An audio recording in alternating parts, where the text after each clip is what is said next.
नमस्कार दोस्तों, योगमय जीवन में आप सभी का स्वागत है। आज है कार्तिक शुक्ल पक्ष की एकादशी, जो कि सारे देश में देवउठनी ग्यारस या देवोत्थान एकादशी के रूप में मनाई जाती है। यह हमारे लिए बहुत ही पावनमय दिन है, जबकि भगवान विष्णु जो कि आषाढ़ शुक्ल की देवशयनी एकादशी से क्षीर सागर में 4 महीने के शयन के लिए चले जाते हैं, आज वो उठ जाते हैं और सभी लोग उनके अभिनंदन के लिए इस तरीके से व्यवस्था करते हैं। और जैसे ही भगवान विष्णु शयन के पश्चात उठते हैं तो सारी महिलाएं उन्हें बड़े प्यार से अपने घर में जो उसके व्यवस्था करते हैं शयन की, तो उनको जगाते हैं, उनके लिए गाते हैं, उठो देव, जागो देव, कपड़े झटकारो देव, उंगलियां चटकाओ देव। क्योंकि जब हम बहुत सोते हैं उठते हैं तो हमारा शरीर एकदम शिथिल हो जाता है, तो उसको वापस वार्म अप करने के लिए, अलर्ट करने के लिए हम कुछ स्ट्रेचिंग करते हैं। तो वही चीज़ के लिए यहाँ पर हम भगवान को भी कहते हैं कि भगवान उठिए, अपनी उंगलियां चटकाएं, अपने कपड़ों को झटकाएं और जो हमारा प्रसाद वगैरह है वो सब ग्रहण करें। तो ये आज के दिन का जो है खास महोत्सव होता है।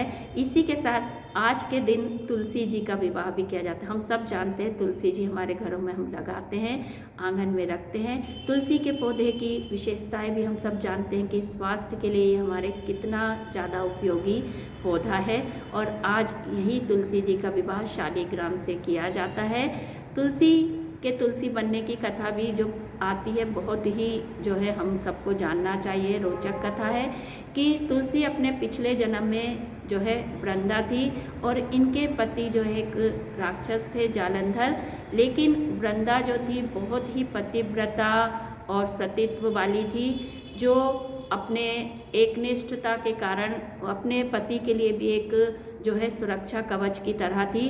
क्योंकि उनका पति जो है जब बहुत बलशाली हो गया तो मद में चूर हो गया और जो है असहाय लोगों पे भी अत्याचार करने लगा, उसके अत्याचार बढ़ने लगे। लेकिन उसे मारना संभव नहीं था, क्योंकि अपने पत्नी का जो वो था व्रत और एक निष्ठा, उसके कारण वो बचा रहता था।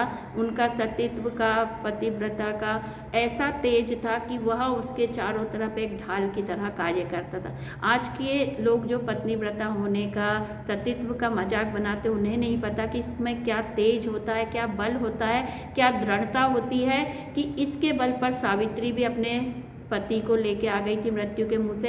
इसी के बल पर जो है वृंदा भी अपने पति को बचाने में सक्षम थी। तो इस वजह से उसे मारना मुश्किल था। तब भगवान विष्णु को थोड़ा सा छल करना पड़ा और जालंधर का रूप बनाकर वृंदा के सतीत्व को भंग करना पड़ा। उसके बाद जालंधर को मारना संभव हुआ था। परंतु जब वृंदा को ये बात पता चली तो वो बहुत नाराज हुए। उन्होंने जो भगवान विष्णु को पत्थर बनने का श्राप दिया और वो शालिग्राम बन गए। फिर उन्होंने योगाग्नि से, सतीत्व से अपने शरीर को भी जो है भस्म कर लिया। तो उसकी जो राख बनी उससे ही फिर वो तुलसी बन के उत्पन्न हुई। और फिर तुलसी और शालिग्राम का इस तरीके से संयोग बना, उनका विवाह आज के दिन कराया जाता है। और ये बहुत बड़ी जो है लोगों के घर में धूमधाम की, उत्सव की, हर्षोल्लास की घड़ी होती है, जब पूरा घर, जैसे हम दीपावली पे सजाते हैं, आज के दिन भी सजाते हैं, आंगन सबके लिप पुत गए हैं, उसमें रंगोली वगैरह डाल के जो है तैयारी कर ली जाती है, ईख से मंडप बना लिया जाता है।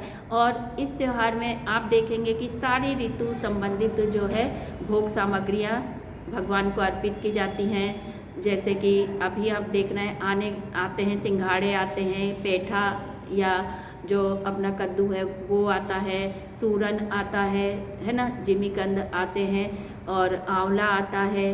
तो ये सारी चीज़ें अर्पित की जाती है और यही चीज़ों का भोग ग्रहण किया जाता है, जो हमारे शरीर के लिए बहुत अच्छा है। तो एकादशी आध्यात्मिक, धार्मिक रूप से तो महत्वपूर्ण है, स्वास्थ्य की दृष्टि से भी बहुत उपयोगी है।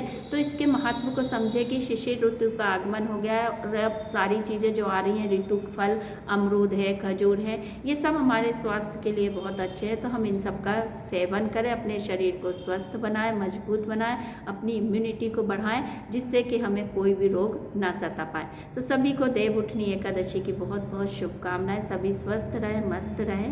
धन्यवाद।